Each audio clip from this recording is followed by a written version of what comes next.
안녕하세요. 짬짜요양보호사 교군의 김 교수입니다. 이번은 3장 요양보호 강론의 마지막 파트예요. 응급상황 대처에 관한 단원에서 핵심 문제풀이를 진행하도록 하겠습니다. 자, 1번입니다. 대상자가 사탕을 입에 넣고 기침을 하다가 목에 사탕이 걸려 숨이 막혀 하고 목 안에 사탕이 보일 때 올바른 대처는 1번 물을 먹여 삼켜 넘기도록 한다. 2번 큰 기침을 하게 하고 이물질을 뱉도록 한다. 3번 심신을 안정하도록 설명한다. 4번 인공호흡을 실시한다. 5번 손을 넣어 빼도록 돕는다. 자, 정답은 하나, 둘, 셋. 2번이죠.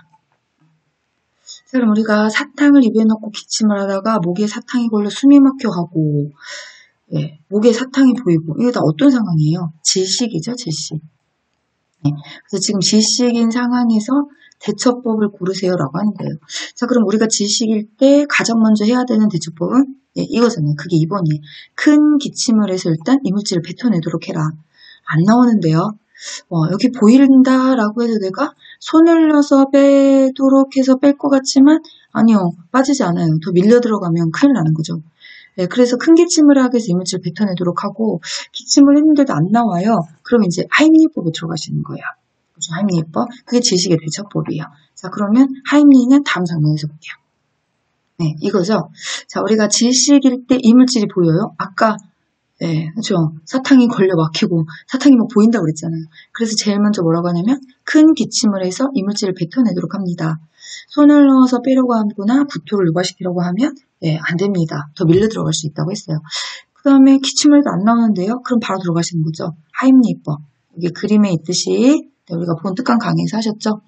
스스로 기침을 하게 하고 뒤에 서셔서 배꼽과 명치 중간에 주먹진 손에 엄지손가락을 배에 닿도록 놓으시고 다른 한쪽 손으로 주먹진 손을 감싼 다음에 복부의 옆부분을 후상방으로 힘차게 밀어 올려줍니다. 그걸 우리는 하임리히법입니다. 이렇게 얘기했어요.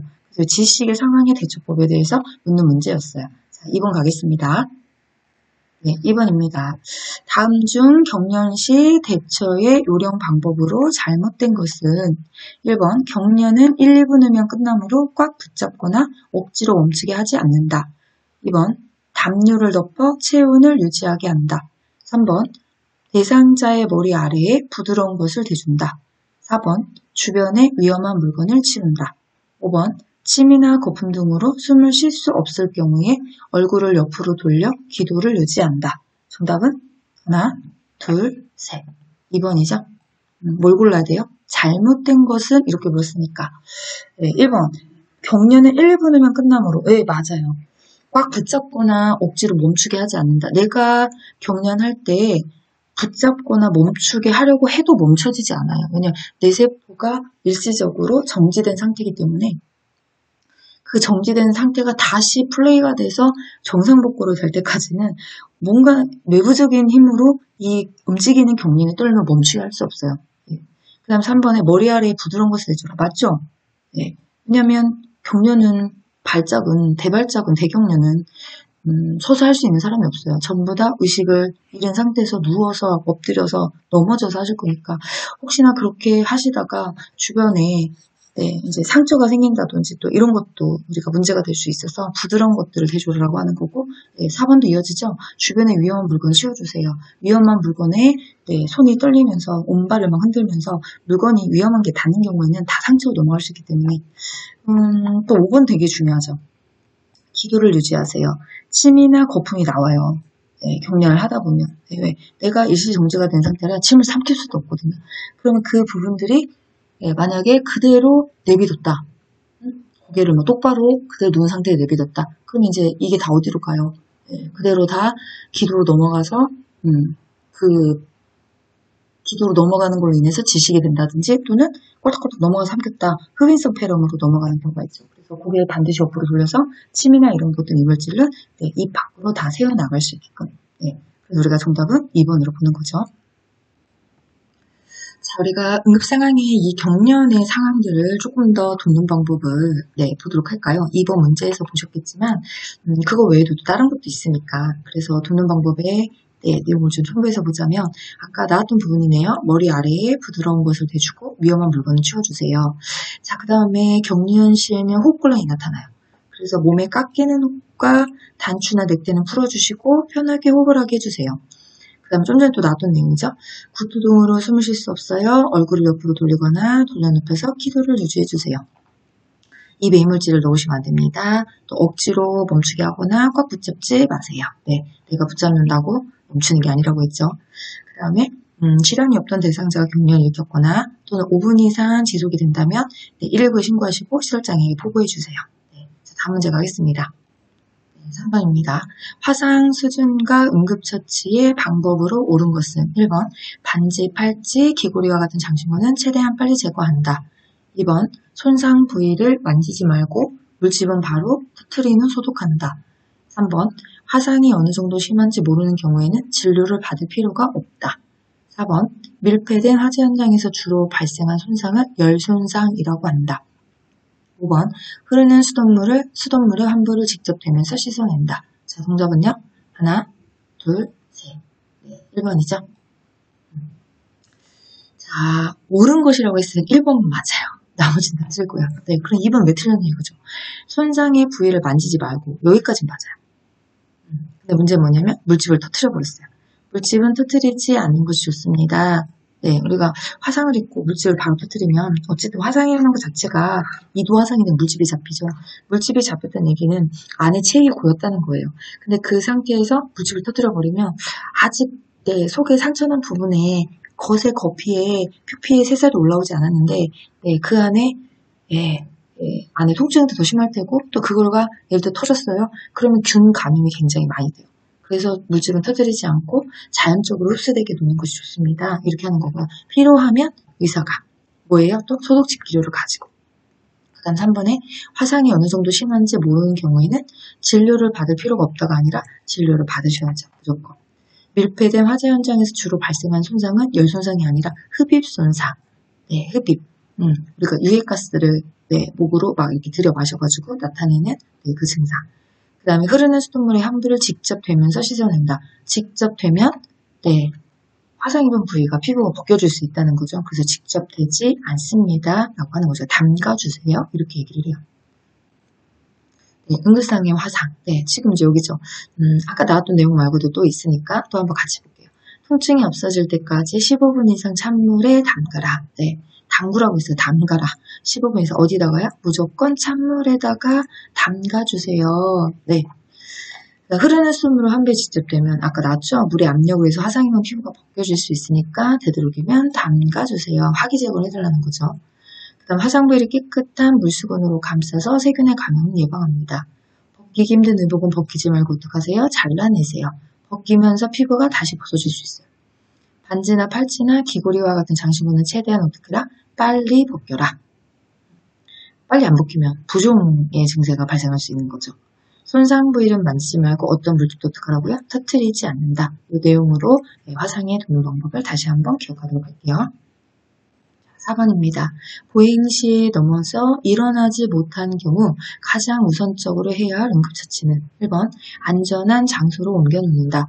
2번 통증 부위를 확인하고 압박 분대를 감는다. 3번 대상자를 업고 신속히 병원으로 후송한다. 4번 대상자를 안정시키고 스스로 움직이지 못하게 한다. 5번 출혈이 있는지 좌우로 몸을 움직이게 해서 살펴본다. 자, 정답은 하나, 둘, 셋. 4번이죠. 낙상이죠. 낙상. 보행 시 넘어졌어요. 낙상이네요. 낙상일 때 우리가 교재에 보면 일어날 수 있는 경우와 일어날 수 없는 경우.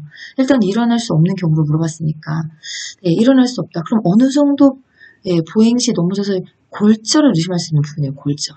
그래서 골절 의심되면 움직이게 하면 안 되는 거죠. 왜요? 움직이는 순간에 골절된 부분이 틀어지거나 상처가 나거나 문제가 발생할 수 있으니까 움직이지 않고 가만히 계셨다가 구조사가 와서 부목을 대고 안전하게 후송하는 게 가장 중요한 모처치법이에요. 그래서 옮기는 거 움직였으니까 안 돼요. 만약에 압박 붕대를 감았어요. 네, 붕대를 감으면서 움직임이 생길 거예요. 그러면 2차적인 틀어지는 문제라든지 이런 합병증이 생길 수 있는 거고요. 업어요? 움직이셨잖아. 안 돼요. 좌우로 몸을 이렇게 움직여. 일단 움직이고 들어가면 움직이겠어요? 움직이겠어요? 그럼 전부 다 오답. 네, 여기 있죠 또? 안정시키고 절대로 스스로 움직이게 해서는 안 됩니다. 손상부의 장신구는 제거합니다. 언제요? 붓기 전에. 네. 골절됐어도 부어요. 담요등을 덮어 따뜻하게 해줍니다. 상처부에 무슨 찜질 하신다고요? 냉찜질. 냉찜질 하셔서 세포의 조직의 대사 과정을 늦춰가지고 부종이 오는 걸 막아줄 수 있으니까 부풀어 오르거나 염증이 생기는 걸 줄여줄 수 있습니다. 개방된 상처가 있거나 출혈이 있어요. 네, 그러면 멸균 거즈를 이용해서 덮고 치열하도록 하셔라. 네, 치열이 먼저죠. 네, 개방, 열린 상처에서 출혈이 생기면 그건 먼저예요. 대신에 튀어나온 뼈는 직접 압박하지 않는다. 네, 만지지 않는다는 거죠. 이런 내용도 같이 알아두도록 하실게요. 다음 문제 가겠습니다. 자, 5번입니다. 약물 오남용 및 중독을 예방하기 위한 방법으로 잘못된 것은 1번, 우유나 녹차나 커피 등 카페인 음료는 약의 흡수를 방해한다. 2번, 자몽 주스는 고혈압, 고지혈증 약의 부작용을 증가시킨다. 3번, 약 복용 잊었을 경우 생각난 즉시 복용한다. 4번, 약 삼키는 것이 힘들다고 모두 잘라주면 안 된다. 5번, 가운데 절단선이 있는 약도 잘라선 안 된다. 자, 정답은 하나, 둘, 셋, 5번이죠. 나머지는 다 맞아요. 그러면 이제 5번 틀린 이유만 찾으시면 되는 거야. 가운데 절단선이 있는, 분할선이다, 절단선이 있는 약은 자를 수 있어요. 분할 분쇄가 되는 건, 절단선이 있는 약은 분할 가능하다고 했어요. 절단선이 없는 약은 분쇄할 수도 없고 분할할 수도 없고 그 부분에서 문제를 낸 거죠. 나머지 1번부터 4번은 다 맞는 내용을 설명하는 거예요. 자, 우리가 약물 오남용 중독에서 또 알고 가셔야 되겠죠? 네. 자, 환자가 먹고 남은 물질이라든지 용기는 같이 들고 병원에 가셔야지만 무엇을 드셨는지 내용물을 분석할 수 있다고 했고요. 구토를 했을 경우에는 토사물을 모아두었다가 의료진이 분석할 수 있게 용기와 물질이 없을 때는 토사물, 혹시 구토하시면서 토해냈던 내용 안에서 성분을 분석할 수 있으니까. 그다음 요 밑에도 좀 알아두셔야 돼요. 절대 마실 것을 주지 않습니다. 그러니까 의식이 없어요. 또는 이제 수술을 대비해요. 의식이 없어요. 그런 경우에 만약에 먹고 이런 상황이 일상이 발생하면 구토에 의한 토물에 의한 2차 지식이 또 발생할 수 있는 문제들이에요. 그래서 절대 마실 걸 주지 않습니다. 복용한 약물 설명서에 구토 유도의 지시사항이 없을 경우에 구토하지 않습니다. 이런 내용들도 우리가 약물 오남용 중독에서 같이 알아두셔야 되는 문제들이죠. 자, 6번입니다. 심폐소생술을 할 때 가슴 압박을 실시하는 방법으로 잘못된 것은 1번, 반응이 없으면서 정상적인 호흡이 없으면 실시한다. 2번, 가슴뼈 흉골의 아래쪽 절반 부위에 한 손에 손꿈치를 놓고 그 위에 다른 한 손을 놓고 평행하게 겹친다. 3번, 양팔의 팔꿈치를 곧게 펴서 어깨와 일직선을 이루게 하고 구조자 어깨와 대상자의 가슴이 수직이 되게 한다. 4번, 100에서 120회, 분당 100에서 120회의 속도로 가슴이 약 5cm 정도 눌릴 수 있게 압박한다. 5번, 내 압박 시마다 압박 위치를 바꿔야 한다. 자, 정답은 하나, 둘, 셋, 넷, 5번이죠. 또 여기도 뭐예요? 잘못된 걸 찾으라고 했으니까 잘못된 내용이 있는 걸 보시면 되는 거예요. 5번이에요.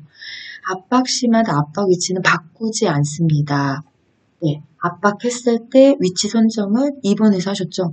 이 위치 선정이 2번이 되셨으면 가슴 압박이 끝날 때까지 절대 위치를 바꿔주시면 안 돼요. 그럼 다른 부위가 눌리는 거잖아요. 그래서 그런 부분은 꼭 확인하고 넘어가셔야 되는 부분이에요.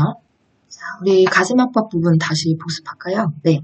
자, 보시면 가슴뼈 흉골 아래쪽 절반 부위 좀 전에 했어요. 그렇죠? 부위. 그 다음에 양팔은 팔꿈치를 곧게 펴세요. 어깨와 일직선이 되게 하세요. 그래야 힘을 받죠. 얼마가 들어가기 때문에요? 5cm. 분당 속도도 중요하지만 분당 100에서 120회의 속도도 중요하지만 5cm도 굉장히 중요한 거예요. 숫자들은 다 중요하기 때문에. 그래서 내 압박 시 압박 위치가 바뀌지 않습니다. 자, 그 다음에 압박과 이완의 비율도 항상 시간의 비율을 50대 50 일정하게 눌렀다 뗐다가 시간 비율이 맞아야 된다는 거죠. 이런 것도 같이 알아두시면 좋겠네요. 자, 7번입니다. 심폐소생술 단계 중에서 인공호흡을 하는 방법으로 옳은 것은 1번, 코를 막지 않고 숨을 불어넣는다. 2번, 1초에 한 번씩 2번 가슴 팽창이 관찰될 정도로 숨을 불어넣는다. 3번, 과도한 한기가 발생하도록 한다. 4번 위가 팽창되도록 한다.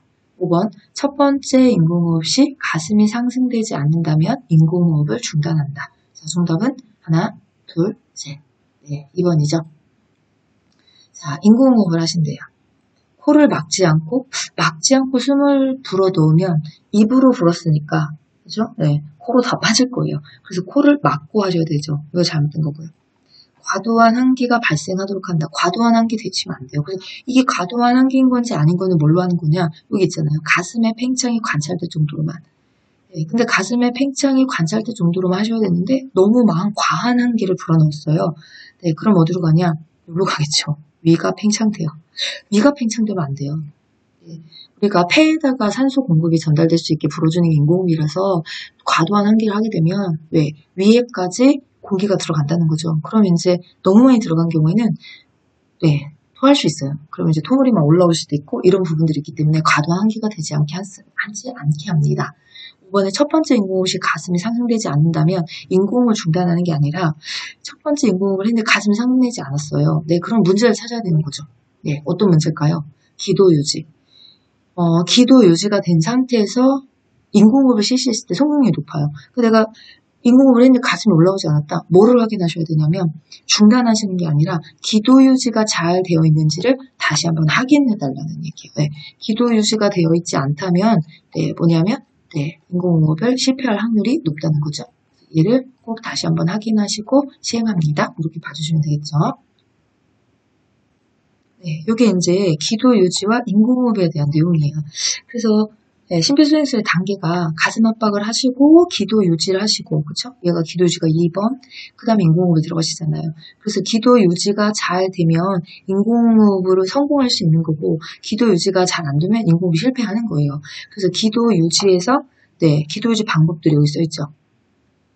네, 한 손은 이마에 올려놓고 손바닥으로 머리를 뒤로 젖혀주시고, 나머지 다른 손은 턱 아래 뼈 부분을 머리 쪽으로 당겨서 턱을 위로 들어줍니다.